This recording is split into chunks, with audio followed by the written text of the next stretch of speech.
त्या दिवशी ती खूप अस्वस्थ होती. कोण कुठले म्हणे बालपणीचे मित्र बाबांचे येणार होते. आपल्या कुटुंब कबिल्यासकट संध्याकाळी हिची भलतीच काढली होती. काय बाई, ना ओळख ना पाळख आणि आणि तेही 2 दिवस राहायला म्हणे. तिची सारखी आईमागे भुणभुण सुरू होती. आई देखील तशी खूप नव्हती, पण बाबांचा उत्साह बघता या दोघींना गप्प बसणं भाग होतं. दिवसभर बाबा वर खाली करत होते. हे उचल, ते ठेव, इकडे पुसून घे, तिकडे झाडून घे. एकामागून एक सूचना सुरू होत्या. कुठून तरी येणाऱ्या या तिही यंत्रांसाठी मी का खपायचं या विचाराने तिची धुसफूस सुरू होती. एरवी तिचा स्वभाव असा नव्हता, पण कधी नव्हे ती निवांत सुट्टी होती. त्यात आता यांचा खोडा कशाला. पण आता चरफटून तरी काय उपयोग. दुपारीच ते यायला निघालेत असा फोन आला होता. आता तर नाविलाजाने का होईना पण तयारी करावीच लागणार होती. त्यामुळे काहीशा नाराजगीने ती आणि तिची आई कामाला लागल्या. शेवटी संध्याकाळी 6च्या सुमारास स्वारी आली. सोबत कुटुंब, बायको, मुलगी आणि मुलगा. आल्या आल्या चहापाणी झालं, जरा गप्पा झाल्या आणि ती आणि तिची आई स्वयंपाकाच्या तयारीला लागल्या. ते दाम्पत्य बाबांच्या तरुणपणीचे मित्रमैत्रीण होते, त्यामुळे ते तिघे आणि त्यांची मुलं चांगलीच गप्पांमध्ये रमली होती. एकीकडे ओसरीवर आठवणींचे कंगोरे उलगडत होते, तर दुसरीकडे ती आणि तिची आई स्वयंपाकघरात राबत होत्या. तेवढ्यात तो आत आला. काकू, थोडं पाणी मिळेल का? तिच्या आईचे हात कणकेचे असल्याने त्या म्हणाल्या, अनु दे गं त्याला थोडं पाणी. बाळा, साधं हवंय की फ्रीजमधलं? फ्रीजमधलं चालेल, तो म्हणाला. भांडे घासत असलेल्या तिने पटकन हात पुसले आणि ती फ्रीजजवळ आली. दार उघडताना तिने सवयीने खांद्यावरची वेणी मागे सारली. तो अगदी तिच्या मागे उभा असल्यामुळे तिची दाट लांबसडक वेणी त्याच्या छातीवर आपटली. पण हे तिच्या ध्यानीमनी आलं नाही. तिने बाटली बाहेर काढली. ग्लासमध्ये पाणी ओतून त्याच्यासमोर धरलं. तो जरासा जागीच थिजल्यागत झाला होता, पण त्याने लगेच स्वतःला सावरलं आणि पाणी गटागट प्यायला आणि वेगाने बाहेर गेला. काय विचित्र ध्यान आहे, या दृष्टीने ती त्याला पाहतच राहिली. पण हे चित्र होतं अशोक साठ्यांच्या घरचं. अशोक साठे, स्मिता साठे आणि त्यांची एकुलती एक लेक अनघा साठे, असं हे सुखवस्तू कुटुंब गोव्यात सत्तरी तालुक्यातील केरी गावी यांचं घरकुल बसलं होतं. केरी तसा निसर्गसम्य गाव. हिरवाईने सजलेला. मेच्या कडक उन्हामध्ये देखील 2 दिवस पाऊस पडून गेलेला, त्यामुळे वातावरण तसं उष्ण नव्हतं आणि वाराही 24 तास घरात झुळझुळू असायचा. असं तो उल्हादायक ठिकाण होतं. मे महिना म्हटल्यावर कॉलेजच्या पहिल्या वर्षाला असणाऱ्या अनघाला उन्हाळी सुट्टी होती, म्हणून ती जरा निवांत होती. पण इतक्यात ती कधीतरी वर्षभरासाठी धावती भेट देऊन गेलेली मंडळी 4 दिवस राहायला येत होती. महाडसारख्या शहरी वातावरणातून जरा हवापालट म्हणून अशोकरावांचे तरुणपणीचे मित्र अजित मराठे यांची बायको विजया, मुलगी वैष्णवी आणि मुलगा अर्णव त्यांच्यासोबत राहायला आले होते. त्यांची मुलगी यंदाच MA पर्यंतचं शिक्षण पूर्ण करून शिक्षिका म्हणून तिथल्याच एका उच्च माध्यमिक विद्यालयात रुजू झाली होती आणि मुलगा इंजिनिअरिंगच्या शेवटच्या वर्षाला होता. रात्रीचे जेवण आटोपून सगळे झोपले. अनघा काम करून खूप थकली होती. तिला पडल्या पडल्या झोप लागली. बाहेर पाहुण्यांची निजानीज झाली होती. पहाटे लवकरच तिला जाग आली. अजून उजाडलं नव्हतं. बाहेर सारं गपगार होतं. ती कुशीवरून वळाली तर तिला खिडकीतून कोणीतरी बाहेर उभं असल्याचं दिसलं. तिने डोळे चोळत नीट पाहण्याचा प्रयत्न केला. तो अर्णव होता. पाठमोरा उभा होता. दूर कुठेतरी डोंगरापलीकड उगवणाऱ्या सोन्याचा वेध घेत होती तिची नजर. रात्री उजागळ वाटणारा हाच तो होता का, असा प्रश्न तिच्या मनात चमकून गेला. कारण आता झुंजूमुंजू होता होता त्या उपतार उजेडात त्याचा राजबिंड देह लकाकत होता. तेवढ्यात कोणाचा तरी आवाज आला. ते तिचे बाबा होते. ते दोघे बोलण्यात व्यस्त होते आणि ती पांघरुणा आडून त्याला निरखत होती. त्याची भारदस्त छाती, दणकट बाहू, एकूण बळकट स्नायूंची पिळदार शरीरयष्टी, त्या चेहऱ्यावर लागली स्मितहास्य आणि मंत्रमुग्ध करणारा आवाज तिला भूल पाडत होता खरा, पण तिने स्वतःला सावरलं आणि उठली. आवरून बाहेर आली. सगळे नाश्ता करत होते. तिलाही आईने चहा नाश्ता दिला. ती खात असताना आई तिला म्हणाली, अनु, अगं जा बघू लवकर, माडी जरा झाडून घे, जमीनही पुसून घे आणि त्या खिडकीच्या कडी गच्च झालीये, तेल घाल, मगच उघडेल, म्हणजे वारा घोळेल खोलीत. का गं, आता माडीवर कोणाला जायचे? तिने विचारलं. अगं तो अर्णव आहे ना, त्याला काही काम करायचे म्हणे, लॅपटॉप घेऊन आलाय तो सोबत. मग तुझे बाबा म्हणाले वर माडीवर जाऊन बस, म्हणजे तुला डिस्टर्ब होणार नाही. धन्य आहेत बाई बाबासुद्धा. पुटपुटत अनघा उठली आणि सरळ माडीवर गेली. तसा जास्त केअर नव्हता माडीवर. आठवड्यातून एकदा तरी अनु माळी झाडून काढायची, कधीतरी पुसायची सुद्धा. पण खिडकीच्या कडेवर तेल घालायचं राहून गेलं होतं. ती पटापट हात चालवत होती, पण 3 खोल्यांची माळी स्वच्छ करायला वेळ लागणारच होता. तेवढ्यात तिथे अर्णव आला. त्याला खोकला आला. तो खोकल्यामुळे तिने वळून पाहिलं. अरे, तुम्ही आधीच वर आलात. मी सफाई झाल्यावर बोलवलं असतं की. तुम्हाला त्रास होत असेल तर तुम्ही खाली जा. झालं की मी बोलवते. नाही नको, मी थांबतो इथेच. काही मदत लागली तर सांगा. तो बाजूला उभा राहत म्हणाला. नको नको, तुम्ही पाहुणे. तुम्हाला कामाला लावलं तर फटके पडतील मला. ती गमतीने हसत म्हणाली. तिचं निर्जरपरी नितळ खळखळून हसणं पुन्हा त्याला बुरं पाडायला पुरेसं होतं. तिने त्याला बसायला खुर्ची दिली आणि दुसऱ्या खोलीत केर काढायला गेली. तो त्या खिडकीजवळ गेला आणि उघडायचा प्रयत्न करू लागला. का हो, ही खिडकी उघडत नाही का? नाही ना, तिला तेल घातले म्हणजे उघडेल, असं म्हणत ती त्या खोलीत आली. आलेच हं, असं म्हणत ती खाली गेली. अगं, कुठे जातेस? तो असं म्हणेपर्यंत ती खाली पोहोचली सुद्धा. थोड्याच वेळात ती पाणी आणि फडकं घेऊन आली जमीन पुसायला. तिने ओढणी कमरेला बांधली. पायजमा डोपरापर्यंत खेचला आणि बसून जमीन पुसू लागली. त्यात त्यांच्या गप्पाही रंगात आल्या होत्या. तिच्या सहज होणाऱ्या हालचाली, रेखीव बांधा, पोलका स्वभाव, तिचा गोल चेहरा, गोबरे गाल, गुलाब पाकळ्या परी गुलाबी ओठ, चापेकळी नाक आणि त्या चेहऱ्यावर उमटणारे असंख्य मोह हावभाव. तो डोळे भरून टिपत होता.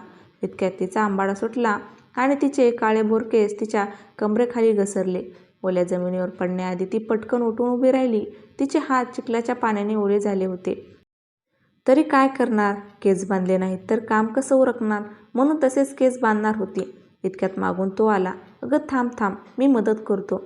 तुझे हात ओले आहेत, असं म्हणत त्याने ते मऊसूत रेशमी केस हातात घेतले आणि क्षणभर त्याच्या मधुर गंधांमध्ये गुरफटला.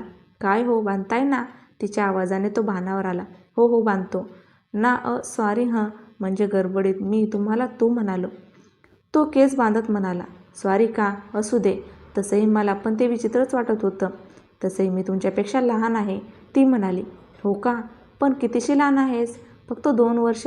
त्यामुळे आता तू पण मला अरेतुरे केलंस तरी चालेल, असं म्हणत त्याने छान आंबाडा बांधून दिला. अरे वा, छान आंबाडा बांधता येतो की तुम्हाला. ते पण एवढ्या लांबसडक केसांचा.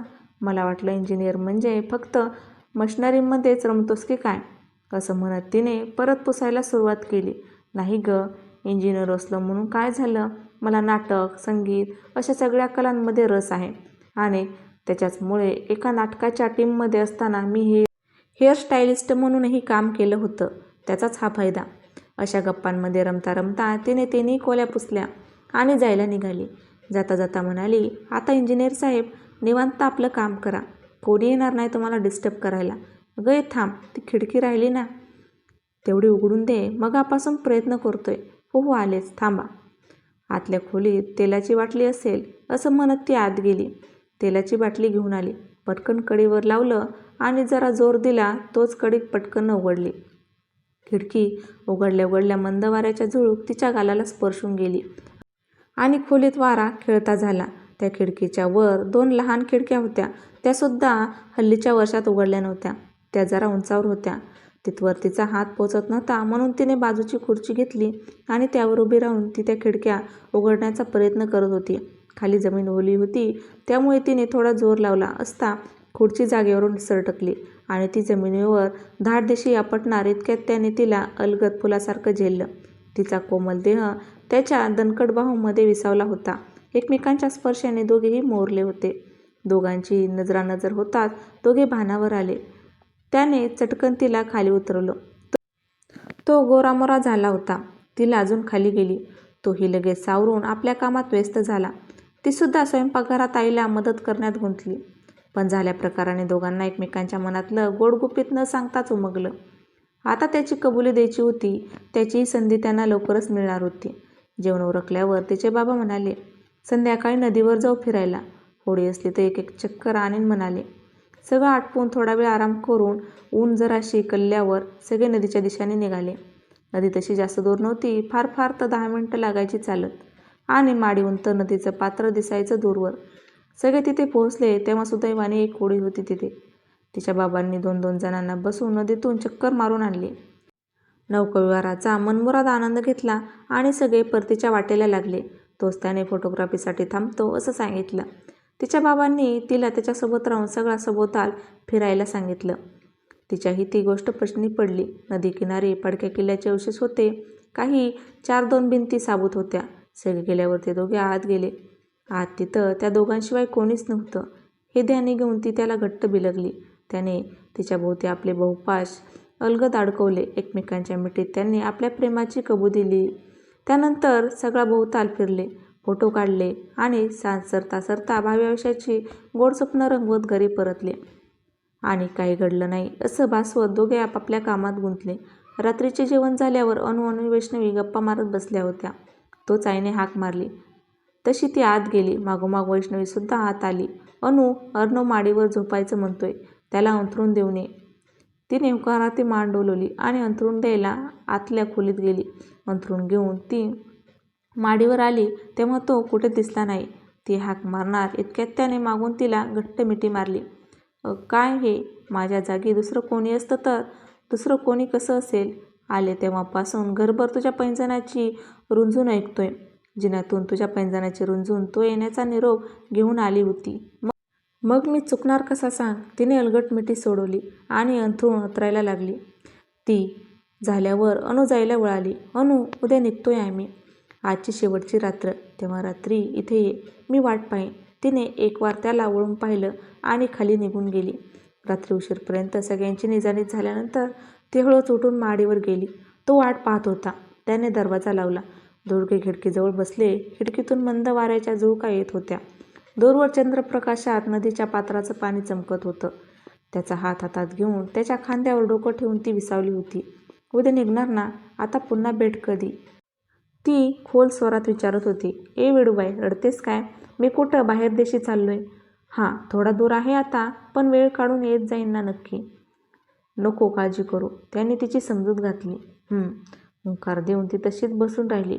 कितीतरी वेळ गेला. त्यानंतर ती उठून खाली गेली. दुसऱ्या दिवशी ते सगळे गेले. काही दिवसांनी उन्हाळ्याची सुट्टी सरली. अनघाचं कॉलेज सुरू झालं आणि फोन असल्यामुळे त्यांच्यात संवाद सुरू होताच. वारंवार नसलं तरी 4-6 महिन्यांनी त्यांची एकदा भेट असायची. अनेकदा बाहेर भेटायचे दोघं. कधी समुद्रकिनारा, कधी कॅफे, तर कधी क्वचित एखादी फिल्म वगैरे. दिवाळी गणपतीला एखाद्या दिवशी ते घरी येऊन जायचा. अशीच 4 वर्षे सरली. अनघाची MAच्या शेवटच्या वर्षाला होती, तर अर्णव सॉफ्टवेअर इंजिनियर म्हणून एका मोठ्या कंपनीत नोकरी करत होता. एक दिवस असेच भेटले तेव्हा तिने त्याला विचारलं, काय रे, इतकी वर्षे झाली आपण एकत्र आहोत, तुला कधीच मला एखादी भेट द्यावीशी वाटली नाही का? ती नाराजगीच्या स्वरात म्हणाली. अगं, तूच नेहमी टाळतेस ना मी काही द्यायचं म्हटलं तर. आज अजबच कुठल्या दिशेने वारं वाहतंय. तो हसत म्हणाला. मी म्हणाले रे, पण मला हे आवडतं ना कोणीतरी सरप्राईज दिलेलं. मग तू ओळखायचं ना, आणि काही मोठं नको द्यायला, लहानसंच काहीतरी चाललं असतं तुझी खून म्हणून जपून ठेवायला. अरे देवा, तुम्हा बायकांच्या मनातलं ओळखायचं म्हणजे देवाची सिद्धी प्राप्त करून घ्यावी लागेल. बरं चल, आता निघूया, वेळ होतोय. आणि एक दिवस इतकी मोठी भेट देईन मी तुला की आनंदाने रडशील. असं म्हणत तो उठला आणि तिलाही हात देऊन उठवलं. त्याने तिला बस स्टॉपवर सोडलं आणि तोही घरी गेला. काही महिने उलटले. अनघा MA होऊन 6 महिने झाले होते. ती नोकरीसाठी खटपट करत होती. इंटरव्ह्यू देऊन येत होती, पण अजून कुठंही उत्तर आलं नव्हतं. आणि एका रात्री रूममध्ये होती, पण झोप लागत नव्हती. म्हणून ती बाहेर येणार इतक्यात आईबाबांचा संवाद कानी पडला. काय हो, मी काय म्हणते, पोर वयात आली, यंदा करून टाकू तिचे 2चे 4 हात. आईबाबांना सांगत होती. हो ग, मला सुद्धा पटतंय तुझं, पण ती नोकरी शोधते ना, म्हणून गप्प बसलोय. बाबा म्हणाले. अहो, नोकरी काय लग्नानंतर सुद्धा करता येईल. आई समजावत म्हणाली. असं म्हणतेस तर ठीक आहे, मग लागतो उद्यापासून जावई शोधायला. बघू काय होतंय ते. बाबा म्हणाले. हो बघा, आणि पोर नक्षत्र आहे आपली, कोणीही सहज पसंत करेल तिला. बरं, बाकीचं उद्या बघू काय ते. झोपा आता. असं म्हणत आईने खोलीतला दिवा मालवला आणि दोघे झोपी गेले. अनघा खोलीत आली. तिच्या पायाखालची जमीनच सरकली होती. हे लवकरात लवकर अर्णवला कळवायला हवं म्हणून तिने फोन हातात घेतला. पण बरीच रात्र झाली होती. सकाळी कळू असं विचार करून तीही झोपली. विचारांच्या गराड्यात तिचा कधीतरी डोळा लागला. दुसऱ्या दिवशी तिने अर्णवला फोन केला, पण त्याने तो फोन उचलला नाही. मग तिने मेसेज केला, ऐकलेलं सारं लिहून पाठवावं, पण त्याचं काही उत्तर आलं नाही. त्यानंतर सतत त्याला संपर्क करण्याचा प्रयत्न करत होते, पण तो फोन केला तर उचलत नव्हता आणि मेसेजचा रिप्लाय देत नव्हता. आता ती वेळी व्हायची बाकी होती. शेवटी तिने त्याला एक शेवटचा मेसेज केला, अर्णव, बाबा माझं लग्न कुणा दुसऱ्यासोबत ठरवताय. मी कधीपासून तुला फोन करते, पण तुझं उत्तर नाही. लवकरात लवकर येऊन मला मागणी घाल. मी कोणा दुसऱ्याची होऊ इच्छित नाही. हा माझा शेवटचा मेसेज आहे. मी वाट बघते. पण दुर्दैवाने त्या मेसेजचंही उत्तर आलं नाही. आठवड्याभरानंतर अर्णव नाही, पण बाबा लग्न ठरून आल्याची बातमी घेऊन आले. घरी सगळ्यांना खूप आनंद झाला. फोनवरून मम्मी, मावशी, काका सगळ्यांना बातमी कळवली जात होती. आईला तर अनुला कुठे ठेवू आणि कुठे नको असं झालं होतं. अहो, मुलाचा एखादा फोटो तरी आणायचा. दुपारी जेवताना आई म्हणाली, मुलगा एकदम राजवंट आहे. अगदी आपल्या नक्षत्राला शोभेल असा पौर्णिमेचा चंद्र. त्यात म्हटलं आपली पोर काही आपल्या शब्दाबाहेर नाही, म्हणून नाही आणला. आता थेट भेट बोलल्यावरच, असं म्हणत बाबा हसत जेवू लागले. तू खुश आहेस ना अनु? आईने विचारलं. हो, असं म्हणत ती बाहेर ओसरीत आली. बाबांचा केवढा विश्वास आपल्यावर. आपल्या विश्वासावर शब्द देऊन आले, असा विचार करत तिने हे ठरवलं. 7 जन्म 7 देण म्हणणाऱ्याने अर्धवट साथ सोडली, पण आता बाबांचा शब्द राखायचा. त्यांनी ठरवलेल्या मुलाशी लग्न करायचं, तेवढंच पित्याचे ऋण फेडल्याचं समाधान. हे सगळं झाल्यानंतर महिन्याभरात सगळी तयारी झाली. दारी मंडप उभा राहिला. सगळे पाहुणे जमले. सगळे विधी पार पडले आणि शेवटी लग्नाचा दिवस उजाडला. ती गौरीहार पूजत होती. तेवढ्यात भटजीबुवांचा पुकार आला, नवरीचे मामा नवरीला घेऊन या. अनगा बोहल्यावर चढली. अंतरपाट आड तो उभा होता, ज्याला तिने कधी पाहिलं देखील नव्हतं आणि त्याच्याबरोबर उभं आयुष्य काढायचं होतं. अंतरपाट दूर झाला आणि माळ घालण्यासाठी तिने मान वर केली आणि पाहतच राहिली. तिच्या डोळ्यातून अश्रू वाहू लागले. समोर तिचा 7 जन्माचा साथीदार, तिच्या हक्काचा जोडीदार उभा होता, अर्णव. तिने चटकन त्याच्या गळ्यात माळ घातली. सगळे विधी पार पडले. पाठवणीची वेळ आली. जावई बापू, इतके दिवस सगळं तुमच्या म्हणण्यानुसार वागलो. पोरीची तगमग जाणवत होती हो, पण तुमच्या शब्दाखातीर शांत राहिलो. पण आता माझ्या नक्षत्राला सांभाळा. बाबांनी हात जोडले. अरे बाबा, हे काय करताय? तुम्ही एवढी माझी मदत केली. मी जन्मभर तुमचा ऋणी राहीन आणि वचन देतो, तुम्हाला तुमच्या मुलीला फुलासारखं जपेन. त्यांचे हात धरीत तो म्हणाला आणि नंतर तिच्याकडे वळत म्हणाला, काय राणे सरकार, कशी वाटली आमची भेट? आवडली का? बोललो होतो ना, अशी भेट देईन की हसता हसता कधी रडू येईल, तुझं तुला सुद्धा कळणार नाही. शब्द तिच्या ओठातच गोठले गेले, पण तिच्या डोळ्यातल्या आनंदाश्रूच्या धारा सगळं सांगून जात होत्या. ही कथा जर तुम्हाला आवडली असेल तर चॅनलला नक्की सबस्क्राईब करा, लाईक करा आणि शेअर करा आणि बाजूच्या बेल आयकॉनवर प्रेस करा, म्हणजे नवनवीन व्हिडिओची नोटिफिकेशन तुम्हाला येत राहतील. धन्यवाद.